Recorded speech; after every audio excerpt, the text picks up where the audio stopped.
Class today will discuss Ease of Paying Taxes Act or EOPTA and other tax updates. Para hindi kayo malito, isang video discussion lang tayo para sa lahat ng tax updates. Now, Ease of Paying Taxes Act or EOPTA, ang objective niyan is to simplify tax compliance. Compliance meaning ito yung filing of returns and yung payment of taxes. Kaya siya tinawag na Ease of Paying Taxes. And also, syempre, para din ma-improve yung tax system natin. Actually, consistent yan sa general principle in taxation, yung administrative feasibility, para mas maging feasible yung filing of return and payment of taxes. Now, yung other tax updates naman natin, ito yung mga revenue regulations, yung mga court rulings. So again, isang discussion na lang tayo. Okay? Sige. Now, please open your G-sheets. May makikita kayo dyan na sheet, EOPTA and other tax updates para makasunod kayo sa discussion ko.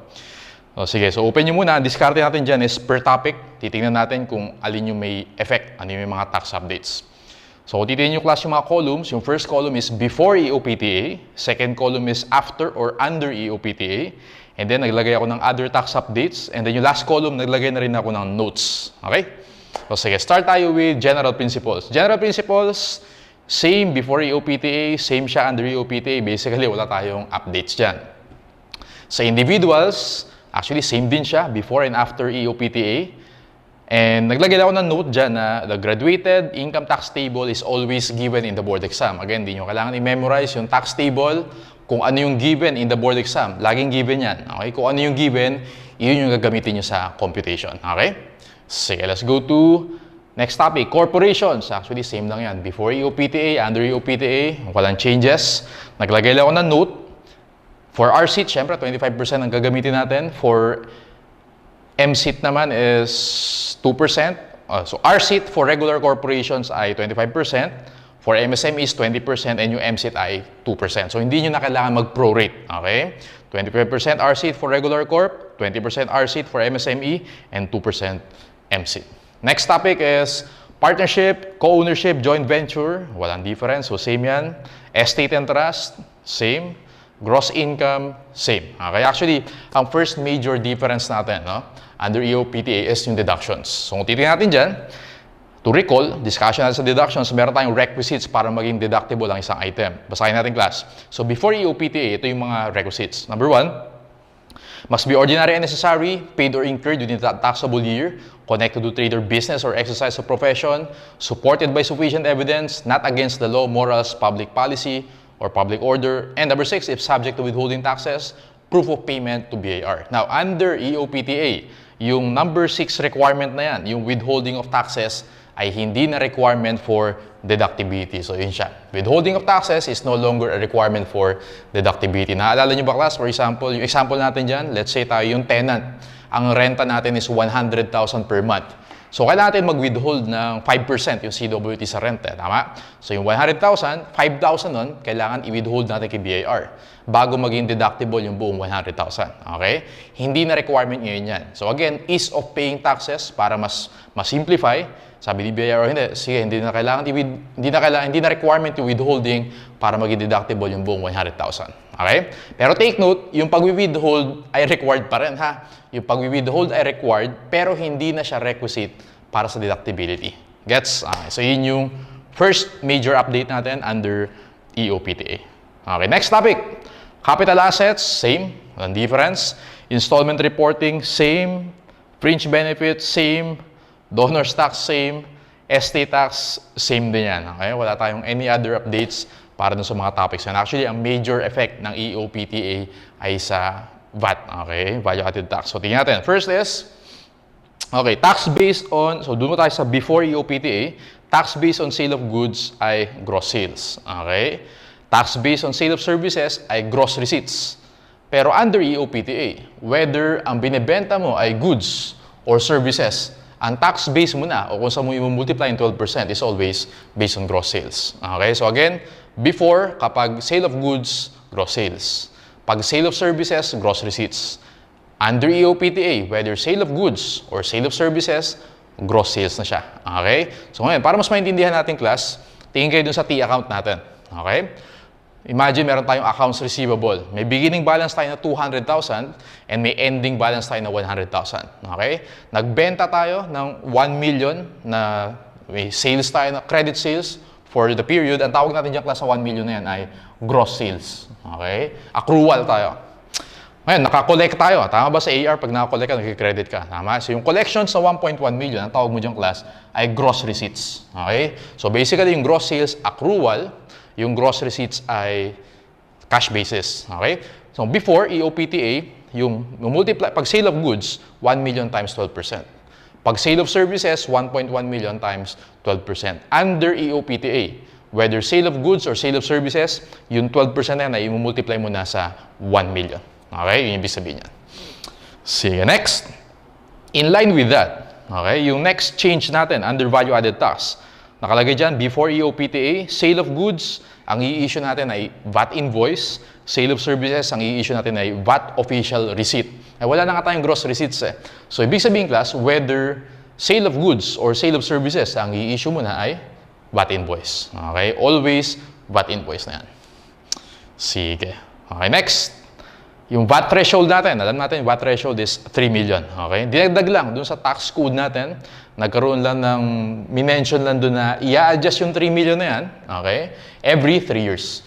Based dun sa consumer price index. Okay? So basically dun sa inflation. Okay? Na-adjust yung 3 million na yan. So 3 years from now, yung 3 million ay magbabago na siya, mag-i-increase na siya. Okay? So actually, yan ay under EOPTA din siya.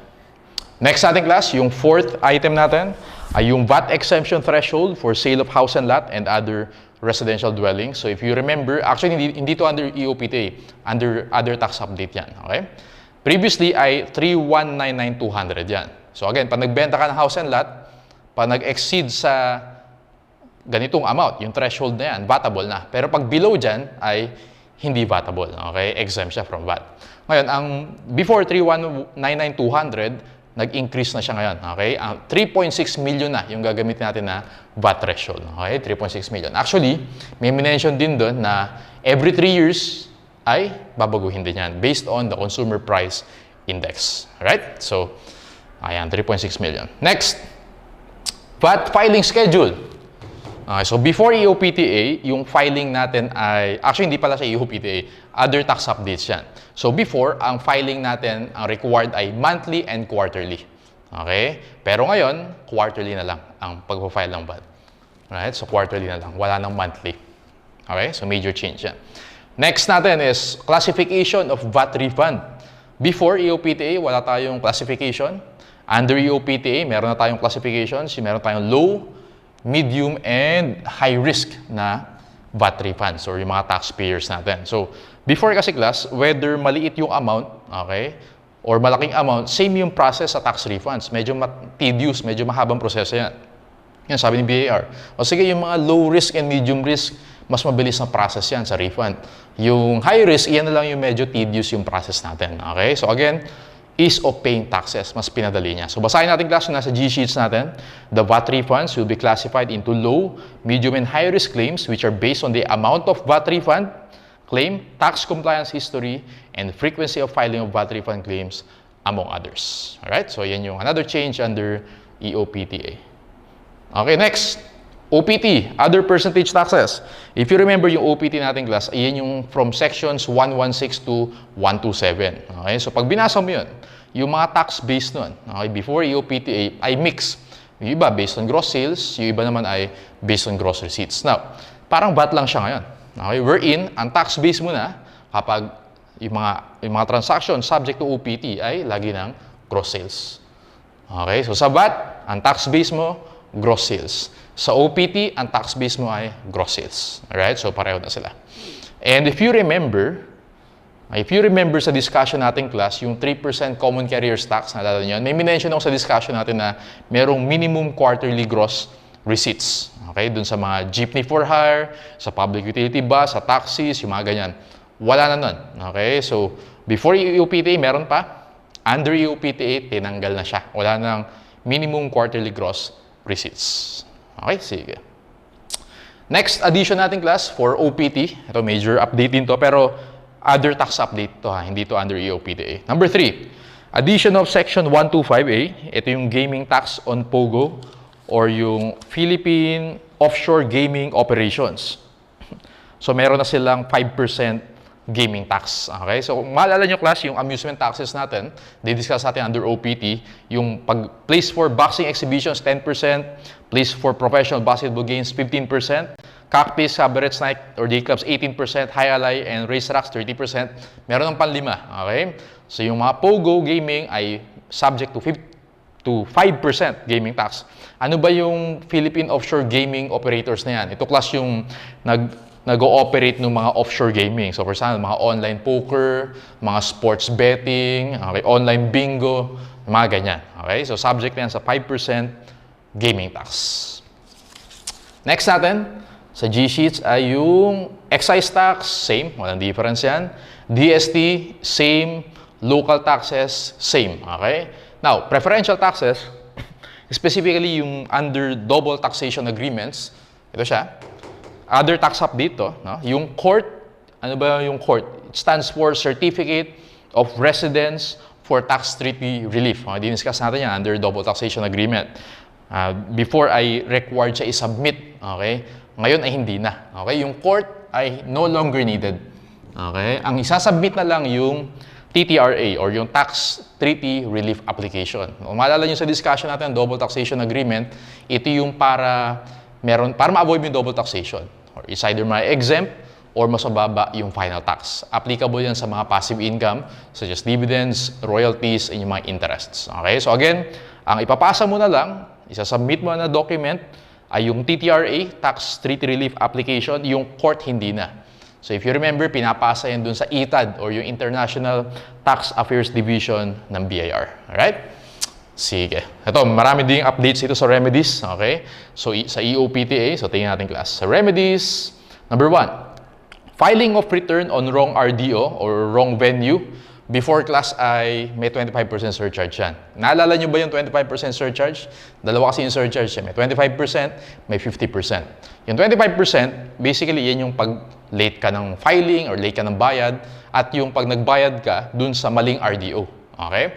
Ngayong class, pag nagbayad ka sa maling RDO, nag-file ka dun, wala nang surcharge. Okay? No more surcharge kapag wrong RDO. Kasi ang point niyan is, willing naman magbayad si taxpayer, nagkamali lang naman ng RDO. So bakit ka mag-impose ng 25% surcharge? Tinanggal na yan. Okay? And then, what else? Next. Ito, bago to. For this one, ito yung reduced or special concession for micro and small taxpayers. Ito yung reduced penalties nila. Okay, so again, applicable lang yan sa micro and small taxpayers. Pag sinabi mong micro taxpayers, yung gross sales nila ay less than 3 million.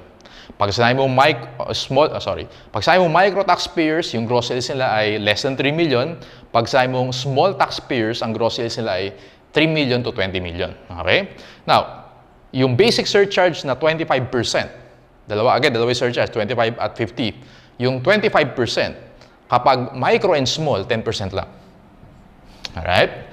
Kapag naman yung interest, alam natin yung interest on delinquency and deficiency is 12%. Kapag micro and small taxpayer, 6% lang yan. Yung ibig sabihin ng reduced penalties or merong special concession. Again, applicable lang yan para dun sa micro and small taxpayers. And take note class na yung 50% surcharge, naalala nyo pa kapag 50%, yan yung willful neglect and fraudulent yung income tax return. 50% pa rin sa small and micro taxpayers. Ang 10% lang na equivalent yung 25% surcharge. Yung 50% ay 50% pa rin sa micro and small taxpayers. Okay? Ito pa isa. So, major update din siya under EOPTA. Refund of taxes. If you remember yung discussion natin ng refund of taxes, dapat ang refund mo ay within 2 years. Tapos, pag na-deny ni BIR, meron kang 2 years mag-appeal dun sa 30 days, meron kang 30 days to appeal kay CTA, pero dapat pasok siya sa 2 years. Hindi na ganun yan yung ruling, okay? Tandaan nyo to class. Yung sa refund natin, ang concept nito ay same lang dun sa pag nag-deny ng protest. Di ba? Pag nag-issue ng fund sa'yo si CIR, pwede ka mag-file ng protest. Yung request for reinvestigation or request for reconsideration. Naalala nyo yun? Ganun na rin yung ipa-follow natin. So, explain ko sa inyo class. Pag nag-file ka ng refund kay CIR, okay, dalawang klase yung denial ngayon dyan. Direct denial, sabihin ni BIR o ni CIR, denied yung tax refund mo. Or may tinatawag tayong indirect denial. Alala nyo pa yung indirect denial? Kapag hindi nag-respond si CIR, okay, within or after 180 days, after submission of complete documents. Okay? Meron ng ganito. Before kasi wala niyan eh. So ngayon, pag direct denial, sabi ni CIR, denied yung tax refund mo, appeal ka na sa CTA within 30 days. Not necessarily pasok sa 2 years. Actually, wala nang 2 years ngayon.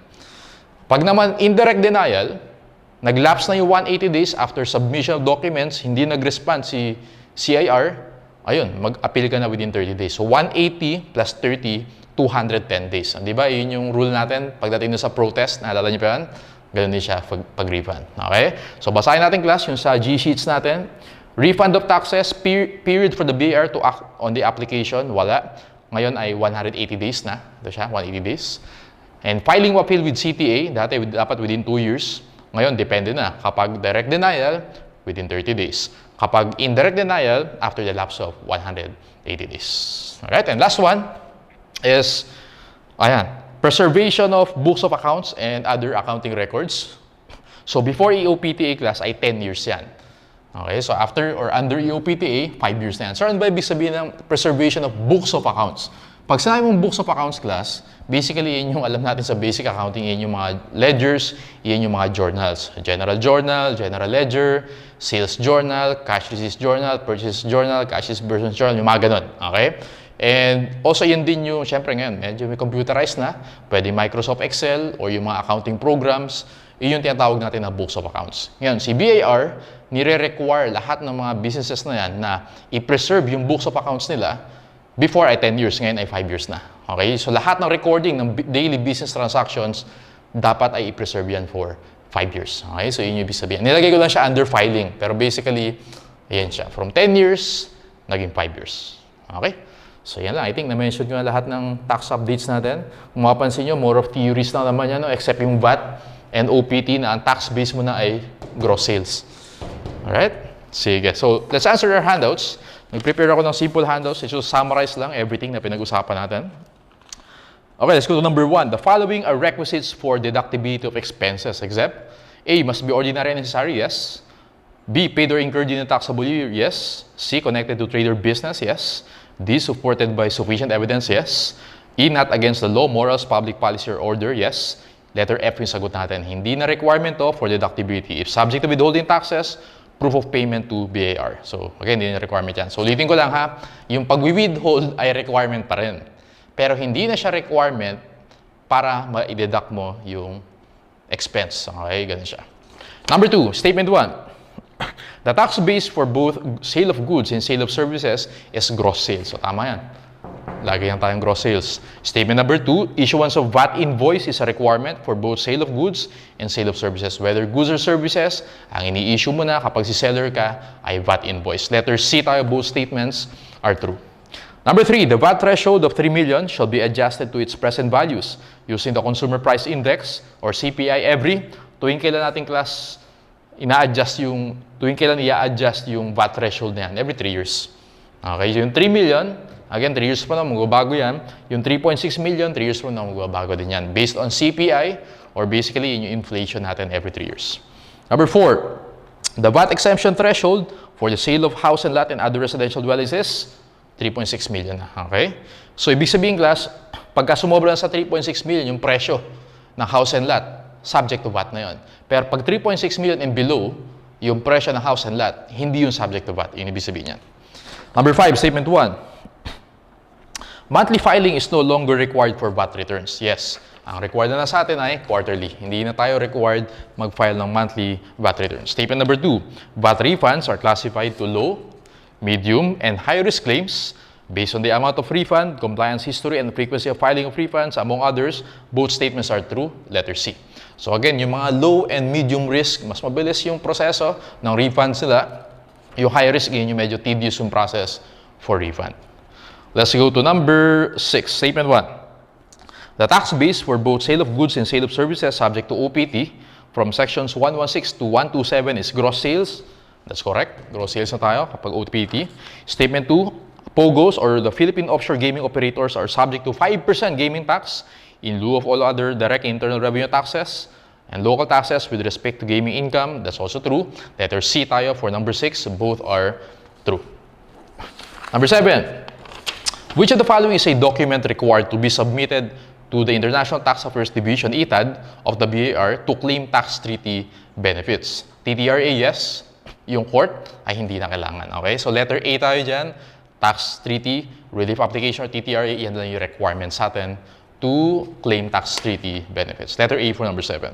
Number 8, the following are subject to 25% surcharge except A, failure to file any return and pay the tax due on time, 25% surcharge yan. Letter B, filing a return with an Internal Revenue Officer other than those with whom the return is required to be filed, or wrong venue. Again, kapag wrong venue, maling RDO ka nag-file, wala ng surcharge. Letter B yung sagot mo dyan. Yung letter C and D, subject to 25% surcharge siya. Okay, so A, C, and D, 25% surcharge. Yung B, 0. Wala ng surcharge yan. Letter B for number 8. Number 9, statement 1. The basic surcharge to micro and small taxpayers is 10%. Tama yan, 10%. Okay? Pero again, yung 50% surcharge para sa willful neglect at fraudulent return, kahit ba micro, small, or large taxpayers, lahat yun ay 50%. Statement 2. The interest on deficiency and delinquency to micro and small taxpayers is 6%. Okay? Yung mga benefits nila, reduced penalties. So letter C tayo, both statements are true. Number 10, statement 1, the period allowed for the BAR to act on the application for refund is 180 days from submission of complete documents. Tama yan? So, 180 days. Statement 2, the taxpayer is given 30 days from the receipt of denial or lapse of 180 days to file an appeal with the CTA. Tama yan? Pag direct denial, appeal ka within 30 days. Kapag indirect denial, after the lapse of 180 days, after submission of complete documents, appeal ka within 30 days or 210 days. Letter C tayo, both statements are true. And last one, the books of accounts, yun yung mga ledgers, mga journals, or yung mga Microsoft Excel natin na recording. So basically, lahat ng recording ng daily business transactions, sa tawag mo dun ay books of accounts, and other accounting records shall be preserved for a period of 5 years na ta. Okay, before 10 years, ngayon ay 5 years. Okay, so that's it for EOPTA and other tax updates.